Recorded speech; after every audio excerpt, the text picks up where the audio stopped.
Hi everyone, welcome back to Learning Aid. In today's video, we're going to talk about the lateral aspect of the skull. We'll be looking at all the bones on the surface and the landmarks that you can spot. Let's dive in. So if you see the lateral aspect of the skull, there are two obvious things that pop up. This is the facial region here on the lateral aspect, and this is the brain case. Both of these are separated by the zygomatic arch. So at a very high level, you'll see bones that make up the brain case and the bones that make up the facial region. And the facial region bones are the ones that we saw in the video where we talked about the frontal aspect of the skull. So if you haven't already, please watch the video that talks about the frontal aspect. It'll help you understand this much better. Okay, so the zygomatic arch that is separating the two regions is a bony arch on the side of the skull that spans from the area of the cheek to just above the ear canal. Here is the ear canal. It is formed by the junction of two processes. First one is a short anterior component, which is the temporal process of the zygomatic bone, and the second one is the longer posterior portion, which is the zygomatic process of the temporal bone. On the lateral side of the brain case, above the level of the zygomatic arch, is a shallow space which is known as the temporal fossa. Below the level of the zygomatic arch and deep to the vertical portion of the mandible is another space which is known as infratemporal fossa.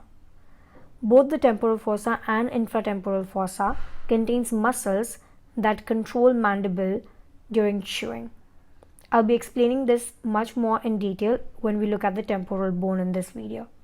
Okay, so now the brain case, it consists of 8 bones. These include paired bones and unpaired bones. The paired bones are parietal and the temporal bone, and the unpaired are the frontal, occipital, sphenoid, and the ethmoid bone. And here is an amazing mnemonic to remember all of these. Tired elephants sometimes feel old and pale. Okay, I hope this is helpful. Now let's look at each of these bones in detail. The first one is the parietal bone. This bone is seen on the upper side of the lateral aspect of the skull. You can relate pair with parietal and remember that it is a paired bone. Okay, so the right and the left parietal bones, they join together at the top of the skull. And the suture between the two is known as the sagittal suture. Very easy to remember. In the sagittal plane, these two bones are joining. So the suture therefore is named as the sagittal suture. Okay. Each parietal bone is bounded anteriorly by the frontal bone, inferiorly by the temporal bone, and posteriorly by the occipital bone. Alright. Next is the frontal bone. The frontal bone is a single bone, okay? It is not paired. And it's the bone that forms the forehead. We've talked about this in the frontal aspect of the skull video. Now, between the frontal and the parietal bone lies a suture which is known as coronal suture. Again, this is both, all of these bones, they are joining or meeting in the coronal plane. Therefore, the suture is named as coronal suture. The third bone is the sphenoid bone. Now, sphenoid is a single bone, again an unpaired bone. It is complex bone and it lies in the central skull. Here I'm going to show you a superior view, so it's going to be easy to understand. Now, this bone has a lot of components and features, but we'll be talking about it in a separate video. Just for this video, you have to remember that here from the superior side, you can see a lesser wing and a greater wing. And this greater wing that you see, that's the thing that you see on the outside, on the lateral aspect of the skull. So the greater wing, it forms a rectangular area that is immediately anterior to the squamous portion of the temporal bone. Next is the ethmoid bone. Again, a very complex bone. It's an unpaired bone and we'll be talking much more in detail in a separate video. But for the sake of this video, on the lateral side, you have to remember that this forms the medial wall of the orbit. Okay, so this little bone that you see here, that is your ethmoid bone. Now, a lot of times, either during Viva or during practical exams, the professor will ask you to spot the ethmoid bone on the lateral aspect of the skull, and that is why you need to know where it lies. Okay, so that's the importance.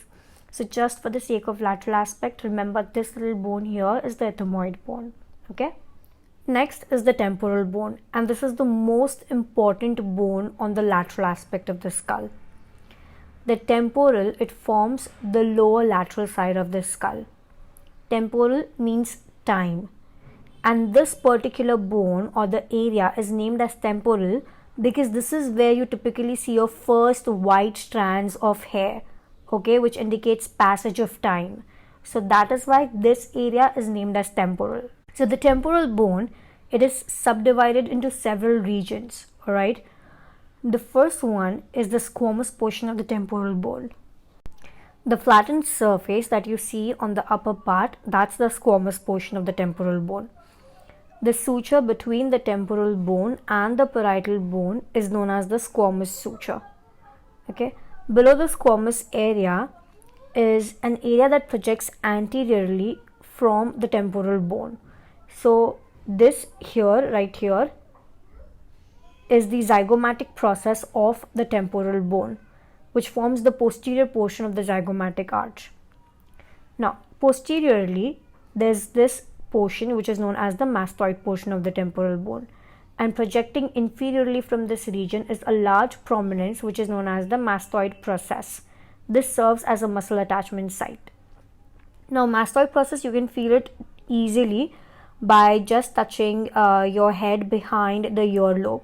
So the prominence that you feel there, the heart structure, that's the mastoid process. Okay. All right. Now let's look at the important landmarks of the temporal bone. And I'll be specifically talking only about the landmarks that you see on the lateral aspect. Okay. So the first one is the external acoustic meatus, and it's also known as the ear canal. This is the large opening on the lateral side of the skull that is associated with the ear.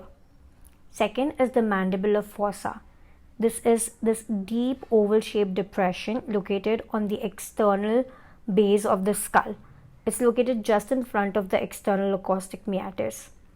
The mandible or the lower jaw, it joins the skull at this site to form the temporomandibular joint, which allows the opening and the closing movement of the mouth. Alright. Next is the articular tubercle. This is the smooth ridge that is located immediately anterior to the mandibular fossa, and both the articular tubercle and the mandibular fossa contribute to the temporomandibular joint. Next is the styloid process. Now, posterior to the mandibular fossa on the external base of the skull is an elongated downward bony projection, alright, and this is your styloid process. It's called styloid because it looks like a stylus, like a pen or a writing tool. And this structure, it also serves as a site for muscle attachment and also for ligaments to support your hyoid bone in the neck. Alright. Next, we're going to talk about two fossas that we briefly touched upon at the start of this video. The zygomatic arch divides the temporal region into two fossas, the temporal fossa and the infratemporal fossa. Now, for the temporal fossa, the frontal bone, parietal, the greater wing of the sphenoid bone, and the squamous part of the temporal bone, they meet at a point which is called as sterion, and it forms the floor of the temporal fossa. Anteriorly, this fossa is limited by the posterior surface of the frontal process of the zygomatic bone and the posterior surface of the zygomatic process of the frontal bone. We saw both of these bones in the frontal aspect of the skull video. So remember to watch that video to understand these bones more in detail. Okay. The inferior margin of the temporal fossa is marked by zygomatic arch laterally and by the infratemporal crest of the greater wing of sphenoid medially. Now, between these two features, the floor of the temporal fossa is open to the infratemporal fossa medially, and laterally it opens up to the region that contains the masseter muscle. Okay. Next is the infratemporal fossa. Now, infratemporal fossa is mainly, if you see laterally, you will see the mandible or the ramus of the mandible, and just behind this ramus of the mandible is your infratemporal fossa. Okay, so for infratemporal fossa, if you're seeing laterally, then on the anterior of the infratemporal fossa is going to be the posterior of your maxilla. Okay, so the posterior most portion of your maxilla is going to form the anterior wall of the infratemporal fossa. Posteriorly for the infratemporal fossa will be the temporal bone, okay, and the sphenoidal spine of the sphenoid bone. Medially is the lateral pterygoid plate of the sphenoid bone. We'll be looking into this in detail in a separate video. And laterally is the ramus of the mandible. Now, roof is obviously made by the greater wing of the sphenoid or the temporal fossa, because both of them are connected, and it's an open area. Okay, the last bone that we're going to see in this video is the occipital bone. The occipital bone is a single bone that forms the posterior skull and the posterior base of the cranial cavity. Okay, on its outside surface at the posterior midline is a small protrusion which is called as the external occipital protuberance. This serves as an attachment site for the ligament of the posterior neck. The suture between the occipital and the parietal bone is known as lambdoid suture. Okay, so this is all I have for you guys for this video for the lateral aspect of the skull, and I hope this information was really helpful. I'll see you guys in my next video. Cheers.